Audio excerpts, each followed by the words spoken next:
No se asuste con lo que oiga a continuación. Es el eco del pasado cuando empezaron las emisiones de Radio Sefarad a finales de enero del 2004 y cuyos informativos semanales hemos reunido para revivir lo que entonces pasaba desde la perspectiva de nuestro tiempo.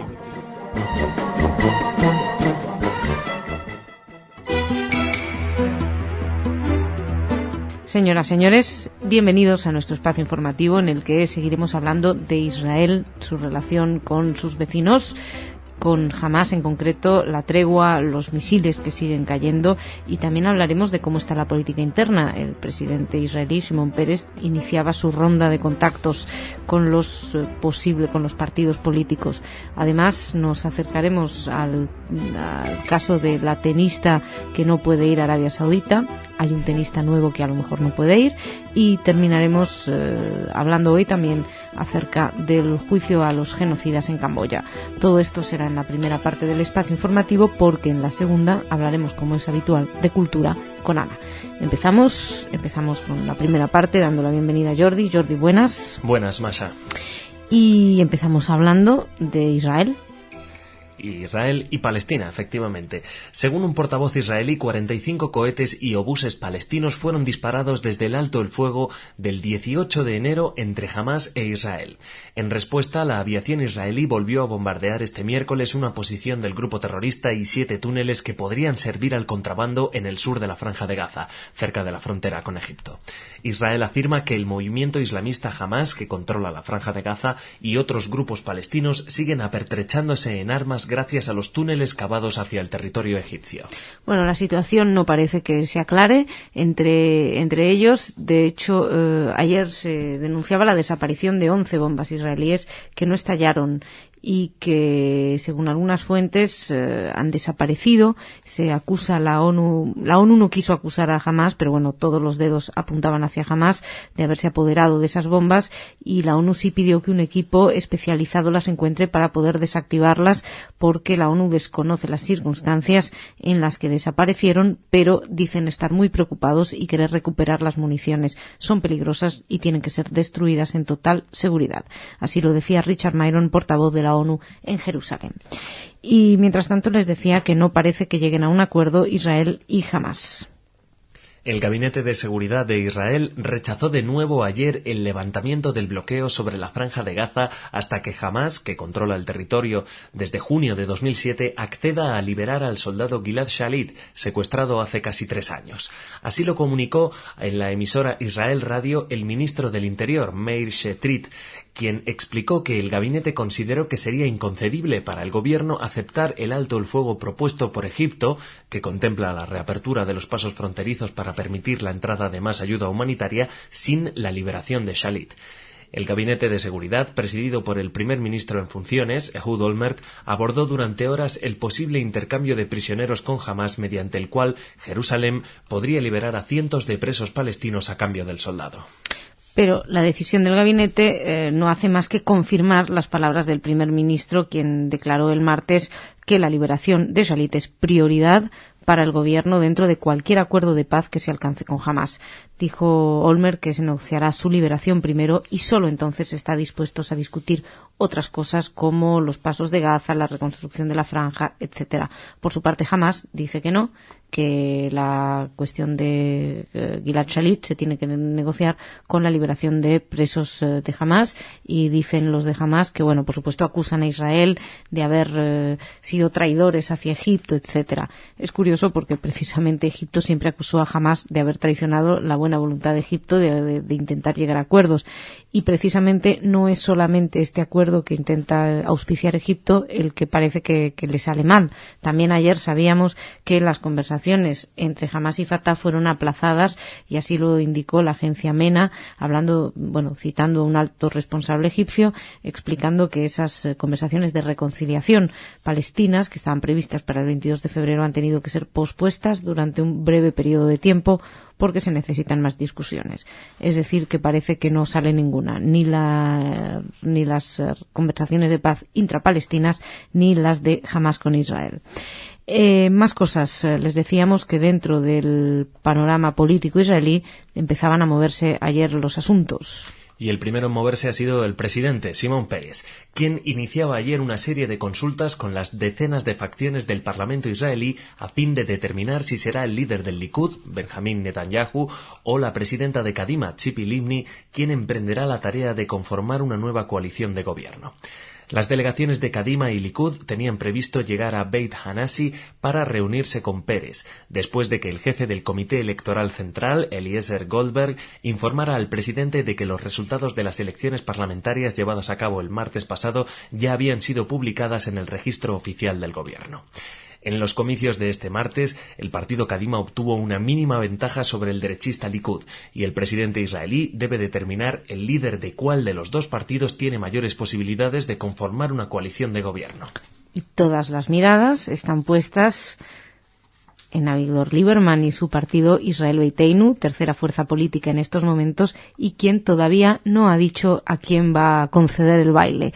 La cuestión está en que hay mucha incomodidad, especialmente por parte del Likud, que contaba con el apoyo de Lieberman sin ninguna duda, pero parece ser que se han instalado algunas dudas, y porque algunos allegados a Lieberman hicieron comentarios a la prensa que daban indicios de que tal vez este podría terminar apoyando a Tzipi Livni en vez de a Bibi Netanyahu. De hecho, varios funcionarios del Likud advirtieron que si Lieberman no recomienda a Netanyahu como primer ministro, su partido dejará de planear un gobierno dejará de planear un gobierno con él y se irían directamente a planear el gobierno con Kadima y con los partidos ultraortodoxos. También el Likud criticaba a Lieberman porque una de sus exigencias para entrar a formar parte, para apoyar a Bibi Netanyahu, es que había pedido las carteras de defensa o de relaciones exteriores para unirse a la coalición.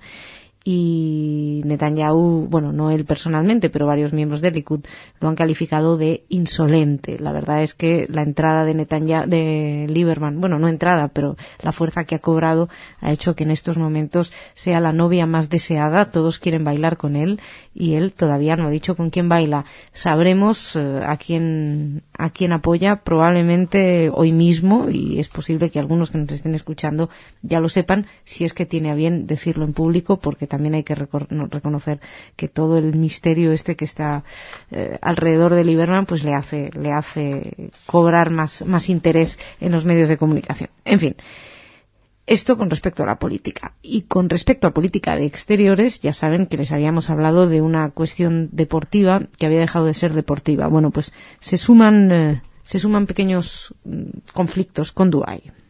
El tenista israelí Andy Ram va camino de ser el segundo jugador de origen judío excluido del torneo de tenis de Dubái, que comienza el próximo lunes. Al cierre de esta edición, Ram estaba aún pendiente de si los Emiratos Árabes Unidos le concedían el visado de entrada al país, algo que ya se le negó a su compatriota femenina Sahar Peer.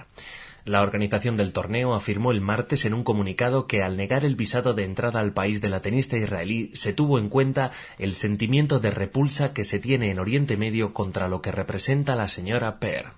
Bueno, esto lo habéis hablado con Sergio, Jordi, y la verdad, bueno, no estaba todavía Andy Ram entre el listado. No, de él no hablamos en principio. No, pero bueno, recomiendo que escuchen el programa que pueden escuchar el martes en Más que Fútbol, y donde Jordi y Sergio analizan esta cuestión. Y nosotros vamos terminando con una noticia respecto a cómo están yendo el juicio a Duch, uno de los acusados del genocidio de Camboya. El periodista Ek Madra analizaba ayer para la agencia Reuters cómo los abogados del juicio al jefe de torturas del régimen de Pol Pot discutieron el miércoles sobre si era o no admisible utilizar las imágenes de su centro de torturas rodadas en 1979 por soldados vietnamitas, cuando expulsaron a los Jemeres Rojos del poder de Camboya. Los abogados de Duch, que dirigía el centro de interrogatorio S-21 de Phnom Penh, donde fueron asesinados al menos 14.000 llamados enemigos de la revolución, dijeron estar muy sorprendidos por la petición de última hora de la acusación para utilizar la película como prueba contra su cliente. El abogado camboyano de Duch, Kar Sabut, expresó su absoluta oposición a la introducción del vídeo ante un tribunal formado para procesar a los responsables de la muerte de 1,7 millones de personas entre 1975 y 1979, durante la era de los llamados Jemeres Rojos. Bueno, evidentemente no quieren los culpables que se vean esta película. Es un video de 7 minutos, blanco y negro, rodado por el cuerpo de grabación del ejército vietnamita, días después de que sus tropas expulsaran a los miembros a los hombres de Pol Pot de Phnom Penh. Muestra a los cadáveres y los internos del centro, algunos de ellos aún encadenados. Y bueno, se está hablando de eso. La verdad, traemos esta noticia porque la utilización de imágenes siempre supone una cuestión ética, pero en este caso no quieren utilizarlo porque evidentemente haría probablemente que lo condenaran sin ningún tipo de dudas. Bueno, estaremos pendientes, seguiremos ese juicio. Muchas gracias, Jordi. Nos encontramos mañana. Hasta mañana. Masha. Hasta mañana. Nos vamos ahora a hablar de cultura con Ana.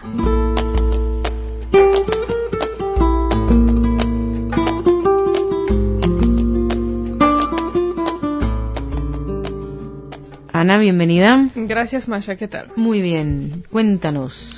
Bueno, empiezo con tango. La próxima semana, el 24 de febrero, Casa Sefarad Israel, junto con Casa de América, presentan este concierto de La Camorra Tango.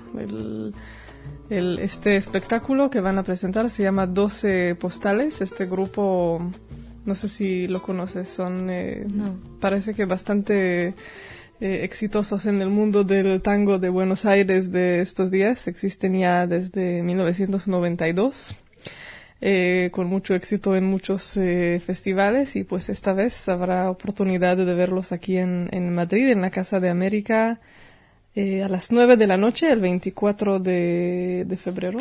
Perdón, una pregunta impertinente. ¿Y por qué Casa Sefarad Israel? Los 5 chicos que forman parte de La Camorra Tango, los 5 son judíos. Ah, vale, ya me queda claro. Sí, bueno, ¿verdad? Eso no... Sí, no entendía muy bien la relación tango, pero bueno, sí. Perfecto. ¿Y qué más tenemos? Que ya con eso. Quería contarles también que en Berlín se inauguró esta semana una exposición titulada Planos de Auschwitz.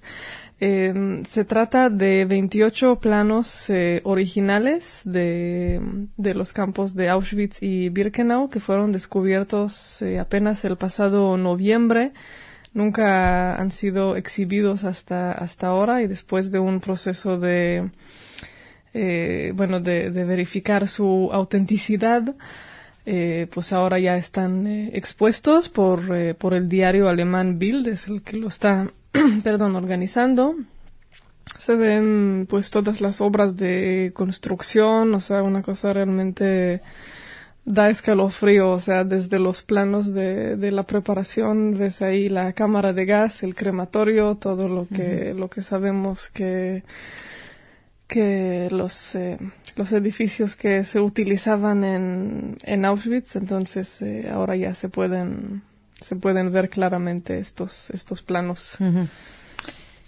¿Y qué más? Y por último, algo más literario, simplemente para contarles que el Instituto para la Traducción de la Literatura Hebrea publicó su informe sobre los escritores israelíes más traducidos en el mundo.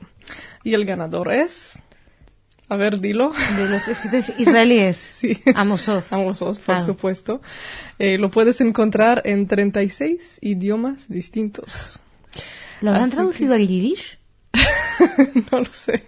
Me acaba de ocurrir, sería una buena idea. No lo sé, estoy pensando si todavía se hacen traducciones al yiddish de otros idiomas. Yo creo que... ¿Eso se hace todavía? No lo sé. Tú eres la que sabe de cultura y esas cosas. Sí, no. Voy a averiguarlo, porque es una muy buena pregunta. Así que, bueno, voy a verlo, pero de todos modos, pues cuentan que en general los libros de traducidos del hebreo se pueden encontrar en 70 idiomas. Aparte, después de Amos Oz, obviamente están ahí Abraham Bet Yoshua, David Grossman, Yehuda Amihai, el poeta, Shmuel Yosef Agnon también, Aaron Appelfeld, bueno, nombres conocidos, Efraim Kishon. Así que, bueno, pues, eso es lo de hoy. Pues está muy bien lo de hoy. Ana, muchas gracias. Gracias. Nos reencontramos mañana. Señoras, señores, con ustedes también. Los esperamos aquí. No nos fallen.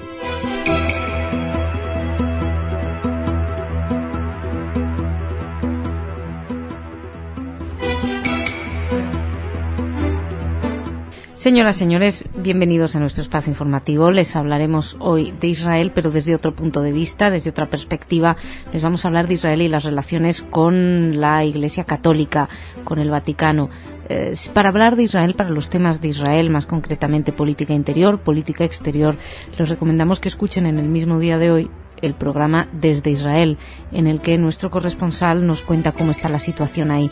Dentro de este espacio informativo no nos detenemos especialmente en el análisis ni político ni estratégico de Israel, sí para hablar de sus relaciones con la Iglesia Católica.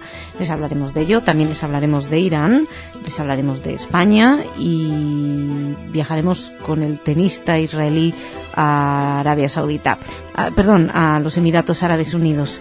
En cualquier caso, hoy todas las noticias tienen un pequeño toque cínico y ya lo podrán juzgar por ustedes mismos.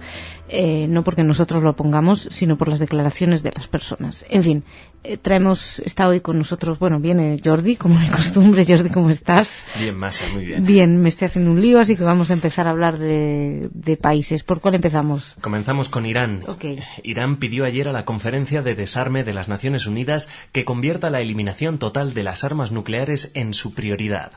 Alireza Moyayeri, representante iraní de la conferencia, declaró que Teherán considera que la eliminación total de las armas nucleares es la única garantía contra el uso o la amenaza de uso de las mismas. Para lograr este objetivo, Moayeri pidió a la conferencia la creación de un comité que establezca un instrumento universal, incondicional y de fuerza legal en materia de seguridad contra las armas nucleares. Bueno, mientras dicen esto, Estados Unidos, Israel y la Unión Europea lo acusan a Irán de ocultar un programa nuclear paralelo al desarrollo científico para la adquisición de un arsenal de armas atómicas.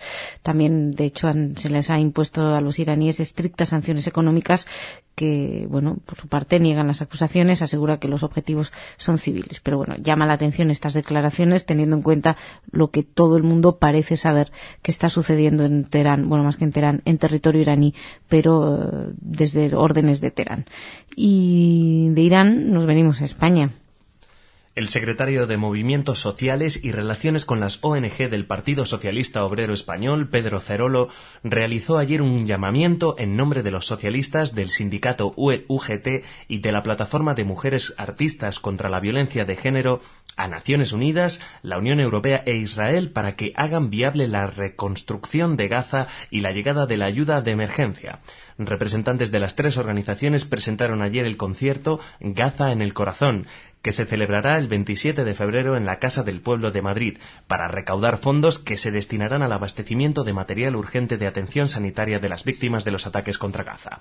Los organizadores del concierto pidieron una paz duradera y estable en Gaza, mensaje que, según dijeron, trasladarán a través de la música y de la poesía en este citado encuentro.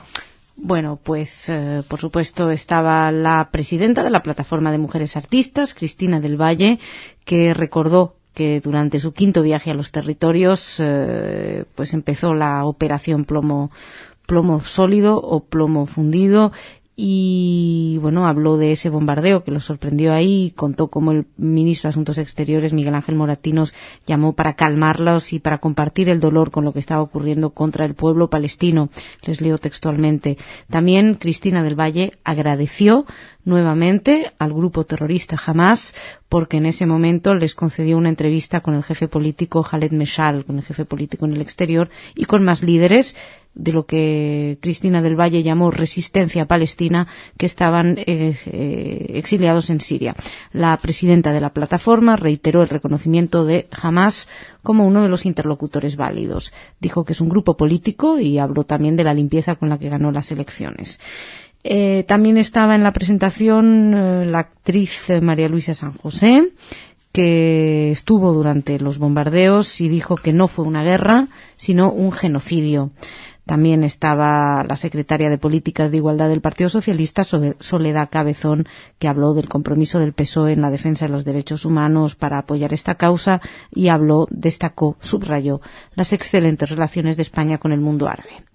Además, pues se habla de los artistas que intervendrán en el concierto. Están la misma Cristina del Valle, Isabel Montero, la Mala Rodríguez, en fin. Más cosas. Les hablamos ahora desde Israel de la relación con los católicos. Continúa la polémica, Masha. Según publicaba ayer la página Red Católica, los líderes de la Iglesia Católica en Israel emitieron un comunicado conjunto para condenar lo que tildaron de repugnantes ataques contra Jesucristo y la Virgen María, emitidos por el canal 10 de televisión en Israel. Según explica el comunicado, emitido el 18 de febrero durante un programa nocturno del Canal 10, una serie de horribles ofensas fueron lanzadas contra la fe católica y, en consecuencia, contra los cristianos. El comunicado está firmado, entre otros, por Fuad Tual, patriarca latino de Jerusalén, y por el padre Pier Battista Pizzaballa, custodio de Tierra Santa.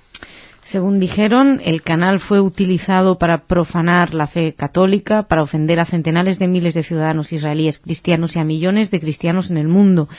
Además, destacan estos obispos que es un síntoma más de los grandes problemas que afectan a la sociedad, como la intolerancia, el rechazo para aceptar y respetar al otro y el odio.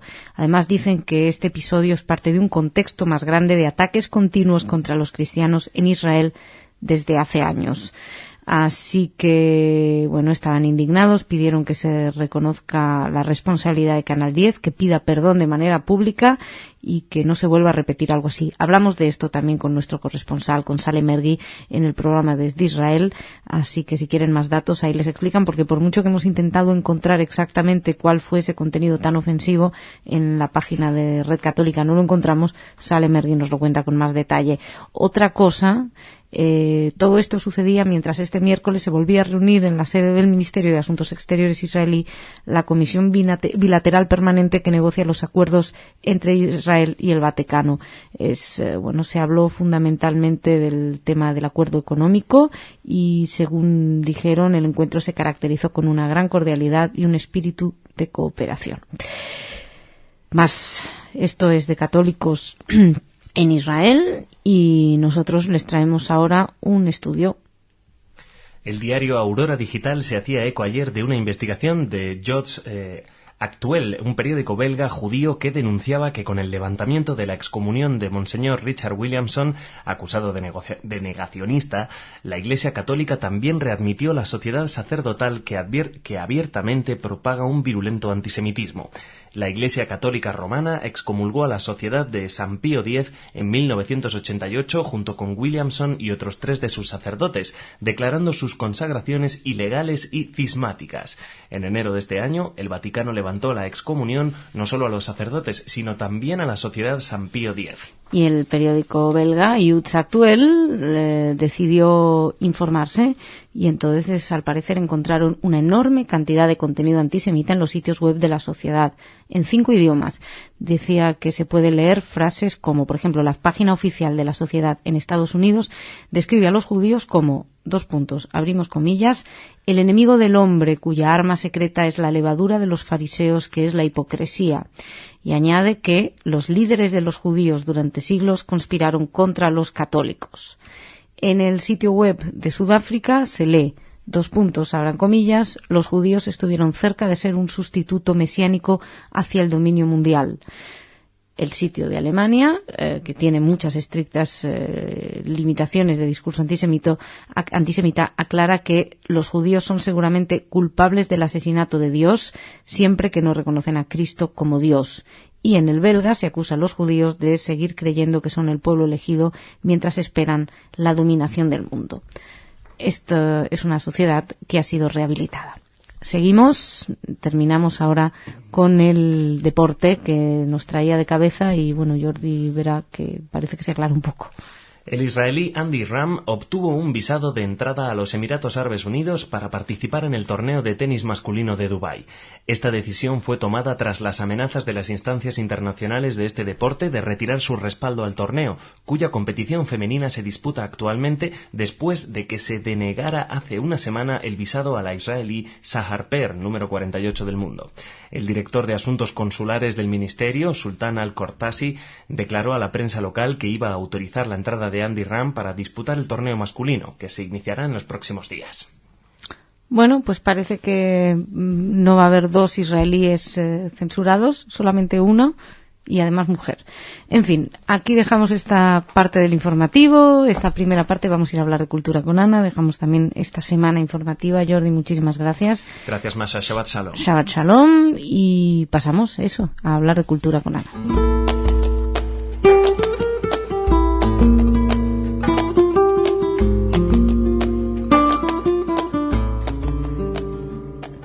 Ana, bienvenida. Gracias, Masha. ¿Qué tal? Muy bien, cuéntame qué tenemos. Yo tengo noticias de otro tipo, no son tan irónicas. No, en este caso no son los comentarios, son las noticias. Yo lo sé, eso fue lo sorprendente. Sí. Bueno, yo también tengo un concierto del cual quería contarles. Perdón, Concierto por la Paz se llama, en Sevilla, hoy a las 8:30 de la tarde, con Noah, que es Ahinoam Nini, y la cantante palestina Mira Awad. Hace poco hablamos de ellas dos aquí porque las dos van a representar a Israel en el concurso de Eurovisión. ¿Y lo van a hacer nomás? ¿Ella lo va a hacer? Sí. Hasta el momento no lo canceló y hoy tienen este Concierto por la Paz en Sevilla, organizado por la Fundación Tres Culturas, en el Palacio de Exposiciones y Congresos, así que... Bueno, qué suerte tienen los sevillanos. Sí. ¿Qué más? Otra cosa musical que les voy a contar es que se acaba de presentar un nuevo disco. Bueno, de hecho, el primer disco de un grupo que hasta ahora solo dio conciertos. Es el grupo mexicano de klezmer titulado Sherele, se llama Sherele. Y el nuevo disco se llama Hoy Mame Shane Pickles, Chiles and Rein. Muy bueno, ¿no? Sí, y así que ¿es su primer disco? Es su primer disco, sí. Estos chicos pues hacen interpretaciones así suyas con influencias, pues ya sabes, un poco de todo, de rock, de música mexicana, de todo tipo de cosas, pero de temas, la mayoría son temas conocidos. Klezmer ranchero. Exacto. ¿Y qué más tenemos? Eso, y por último les quería contar sobre un nuevo proyecto que lanza la próxima semana Casa Sefarad Israel.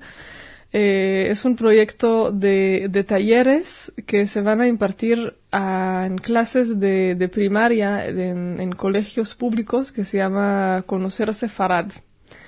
Pues van a ir a distintos colegios. Esta vez empieza el 25 de febrero en el Colegio Salvador Dalí en Fuenlabrada.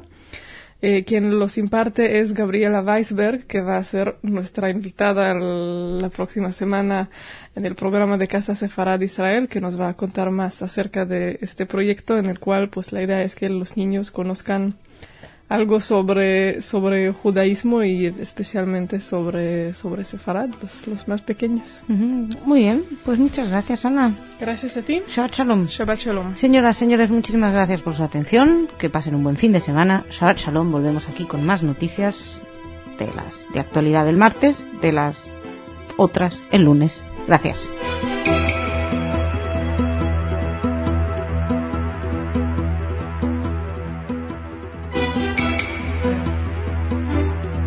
Señoras, señores, bienvenidos a nuestro espacio informativo. Hablaremos de Israel, de las dificultades a las que se está enfrentando Benjamin Netanyahu para formar gobierno, también de unas acusaciones de Amnistía Internacional, tanto de Israel como al grupo terrorista Hamas, además de revisar un poquito las relaciones de Israel y el Vaticano. Hasta ahora era el Vaticano quien pedía perdón, en este momento es Israel. Esperen y sabrán por qué.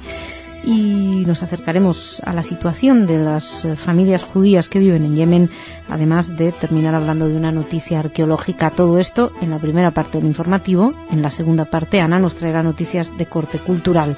Empezamos dándole la bienvenida a Jordi. Jordi. Hola, Masha. ¿Cómo estás? Muy bien. Bueno, se veía venir, ¿no? Se veía venir. Comenzamos. El líder del Likud, Benjamin Netanyahu, encargado de formar gobierno en Israel, no logró convencer en sus primeros contactos ni al laborista Ehud Barak ni a la líder de Kadima, Tzipi Livni, para que ambos se unan a su ejecutivo. El jefe del partido laborista transmitió ayer a Netanyahu su intención de pasar a integrar la oposición, después de que la noche anterior Livni hubiera hecho lo mismo. No obstante, está previsto que ambos vuelvan a reunirse con Netanyahu para continuar el diálogo y sondear una vez más la posibilidad de formar una coalición gubernamental de unidad encabezada por el líder del Likud, a quien el presidente Shimon Peres encargó la formación del Ejecutivo. Bueno, como decíamos, se veía venir que era Netanyahu quien iba a tener que formar gobierno y hasta ahora, pues Tzipi Livni y Ehud Barak se están haciendo rogar, están poniendo muy caros su aportación, su colaboración. De hecho, en declaraciones a la radio pública israelí, Ehud Barak dijo que la decisión del electorado fue que se vayan a la oposición, que el laborismo se vaya a la oposición y que eso es lo que tenía intenciones de hacer, ir a la oposición y respetar la decisión del electorado. Bueno, Tzipi Livni, por su parte, también prefiere estar en la oposición de cara a un gobierno que a lo mejor no tiene toda la fuerza necesaria y están todos pensando casi ya en elecciones anticipadas, las próximas. Así nos lo comunicaba nuestro corresponsal Salem Mergui la semana pasada, si recuerdan.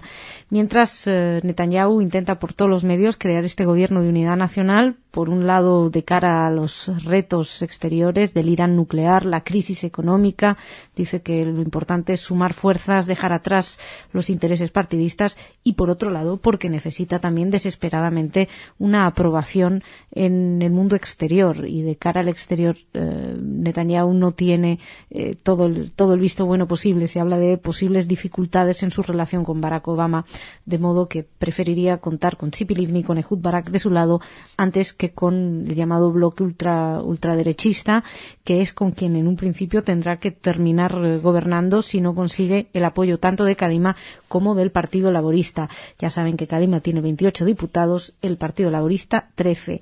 La Knesset cuenta con 120 asientos y hace falta 61 para poder gobernar. Con el resto de los partidos derechistas, Netanyahu contaría con 65. Lo que pasa es que también entre ellos hay relaciones tensas. Recordar que, por ejemplo, Israel Beiteinu es un partido laico y Shas es un partido ultraortodoxo, con lo cual hay probablemente pues intereses que chocarían dentro de una coalición entre estos partidos, al margen de que Netanyahu piensa seguir reuniéndose tal y como les decíamos. Esto de cara a la política nacional, interior. Hablamos ahora de todavía colea la operación Plomo Sólido. Sí, Masha, porque Amnistía Internacional acusó a Israel y al grupo terrorista Hamas de cometer crímenes de guerra durante el reciente conflicto en la Franja de Gaza y aseguró que hay evidencias del uso por parte de ambos bandos de armas procedentes del extranjero en ataques contra civiles. En un informe elaborado por la Organización Pro Derechos Humanos que fue publicado ayer, se insta a Naciones Unidas y a su Consejo de Seguridad a imponer un embargo de armas a las dos partes. Israel está acusada del uso ilegal de fósforo blanco y otro tipo de armamento suministrado por Estados Unidos en Gaza, mientras que a Hamas se le imputa el lanzamiento de cohetes no guiados contra Israel. Según Donatella Rovera, que es quien ha encabezado la misión de investigación de Amnistía Internacional, la organización ha hallado, entre otros, fragmentos y componentes de artillería, granadas de tanque, misiles disparados desde aviones, bombas en patios de escuela, hospitales y vivienda de Gaza. Y por parte del otro bando, en el sur de Israel, se han recuperado restos de cohetes lanzados indiscriminadamente contra áreas civiles por parte de Hamas y otros grupos armados palestinos. Así lo señalaba la Asociación Amnistía Internacional. A mí lo que me choca es que uno de los puntos que más ponen en relieve es que utilizan armamento llegado de afuera. Entonces acusan a Israel a utilizar armamento procedente de Estados Unidos. Yo, la verdad, no sé si ese es el problema, que hayan comprado el armamento afuera o que tal vez si lo fabrican adentro les parece más legítimo. No sé, no entiendo muy bien esa acusación. También Hamás utiliza armamento que ha traído por los túneles de Egipto. No sé, en fin. Es una duda que tengo. El caso es que, si les parece, avanzamos y, si recuerdan, les hablábamos de la parodia a la Virgen María en el Canal 10, un programa de televisión que soliviantó los ánimos y molestó de manera furiosa al Vaticano. Bueno, pues ahora es a Israel quien le ha tocado pedir perdón al Vaticano. El todavía primer ministro Ehud Olmert declaró que siente pesar, dolor y desaprueba la sátira donde se burlaron de la teología cristiana y ofendieron al Vaticano. El portavoz del gobierno, Mark Regev, informó que Olmert expresó a los ministros del gabinete que el programa televisivo estuvo en marcado contraste con las buenas relaciones existentes entre Israel y los cristianos de todo el mundo. El Ministerio de Relaciones Exteriores informó que la sátira no se mostró nuevamente y que su anfitrión, el conocido comediante Lior Slein, se disculpó. Bueno, pues nada, disculpas, les cuento. ¿Se acuerdan que no sabíamos qué era exactamente lo que se había visto? Bueno, pues al parecer en escena María explicaba que había quedado embarazada a las 15 gracias a un compañero. Y por otra parte se veía que Jesús, que destacaba que no podía haber caminado nunca sobre el agua porque, según decían, era tan vergonzoso que no salía de su casa, que no iba al mar de Galilea con un traje de baño.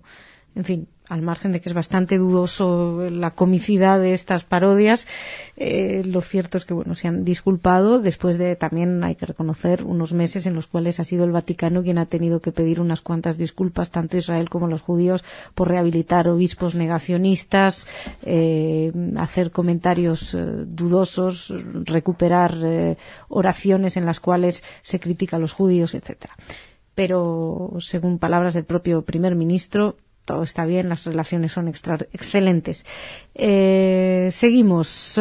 Vamos a hablarles ahora de las familias judías en Yemen.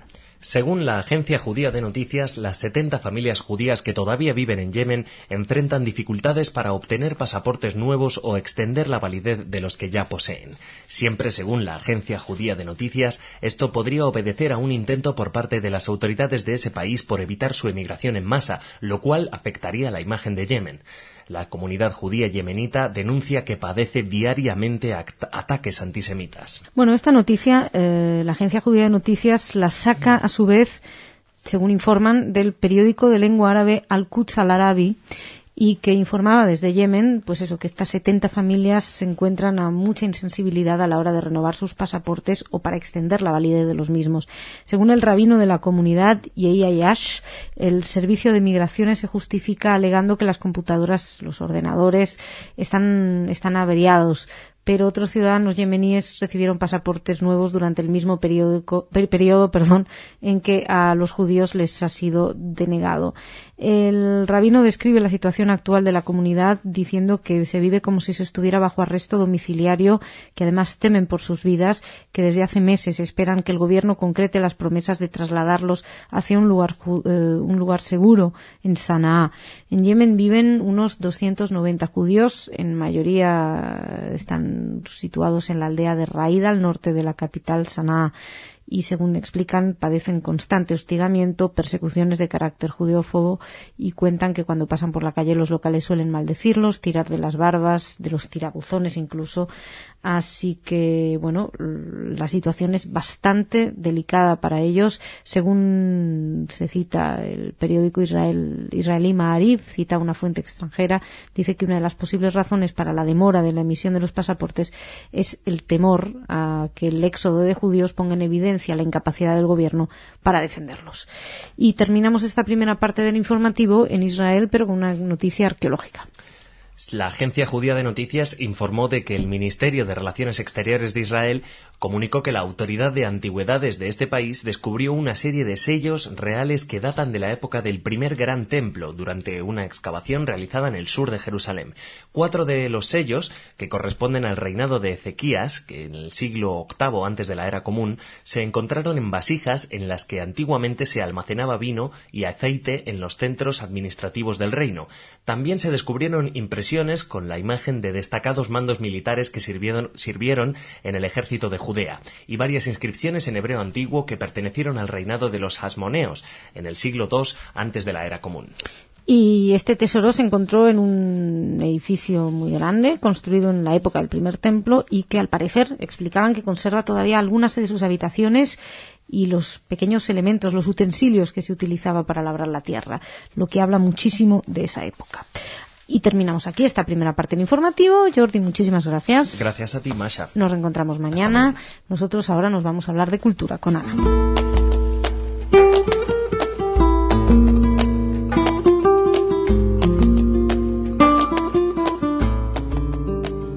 Ana, bienvenida. Gracias, Masha, ¿qué tal? Muy bien, cuéntame qué me traes. Pues mira, sigo tu línea arqueológica. Muy bien. Porque en mi primera noticia les quiero contar que esta semana hay un congreso internacional en el Museo Arqueológico de Murcia, en el cual participa también Casa Sefarad de Israel, que se titula Arqueología judía medieval en la península ibérica. Interesante. Sí, hace poco, en enero, se empezó ahí una exposición que se llama Luces de Sefarad, donde se muestran muchos hallazgos de la judería de Lorca, que se descubrió en el 2002.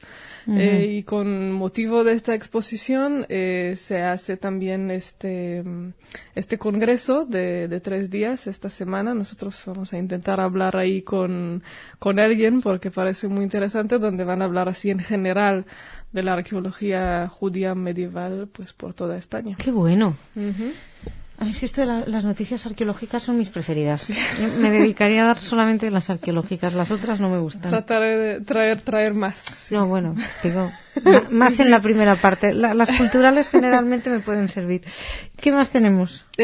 Bueno, después tenemos una exposición en Londres, en el Museo de la Wallace Collection, donde la historia es que en el siglo XIV, durante la peste negra, en la cual los judíos fueron convertidos en los chivos expiatorios, pues muchos de ellos obviamente salieron huyendo, y resulta que enterraron muchos de sus bienes preciosos debajo de la tierra, y estas cosas se fueron encontradas poco a poco, y ahora hay una exposición que une. Bueno, eso también, ahora que lo pienso, sigo con la arqueología, pero sí, sí. algunas cosas así maravillosas de toda Europa. Es una colección de cosas encontradas también en Alemania, en distintos países. Por ejemplo, un anillo así precioso que con la inscripción de Mazal Tov va dentro. Ay. Y cosas así muy bonitas. Así que eso tenemos ahora en Londres. Y ahora sí, cambio de tema. Se encuentra aquí al lado. Sí, perdón. ¿Y qué es lo otro? ¿Cambio de tema? Y cambio de tema es que nos vamos a Art Spiegelman, que es el autor de Maus, este legendario cómics donde narra la historia de la supervivencia del holocausto de su padre.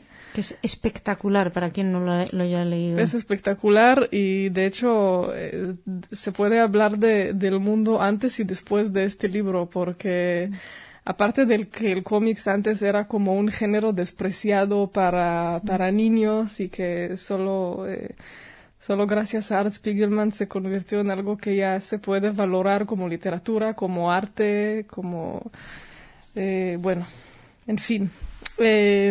Ahora en español se publica, la editorial Mondadori publica una obra de Art Spiegelman anterior a Maus, como para ver un poco su evolución. Se llama Breakdowns, es originalmente del 77. Art Spiegelman era así como de los grandes del cómic de vanguardia en esta época, entonces pues sería interesante ver cómo su trayectoria. Sí, porque Maus no solamente por lo que cuenta, sino cómo lo cuenta es también... Claro, toda la reflexión alrededor. No, y la misma forma, ¿no? Cómo juega con los tiempos, cómo es espectacular. Para quien no lo haya leído. Y me acuerdo un archivo, iba a decir, un programa que se puede encontrar en los archivos de Radio Sefarad, una entrevista que le realizaste a Jordi Ballera, donde habláis precisamente de Maus y de otros cómics realmente que valen la pena. Les recomiendo Archivos, Jordi Ballera. El trazo errante El trazo errante es el programa, sí. Termino diciendo una cosa para los que lo han perdido. Vals con Bashir no ganó el Oscar. Estuvo ahí en la puerta, pero bueno, que por cierto yo diré que vi ayer esta película y es espectacular. Utilizaré tu misma palabra. Sospecho que vamos a hablar de ello en la radio. Pues muchas gracias, Ana. Hasta mañana. Señoras, señores, muchas gracias por su atención. Nos marchamos. Volvemos mañana con más noticias.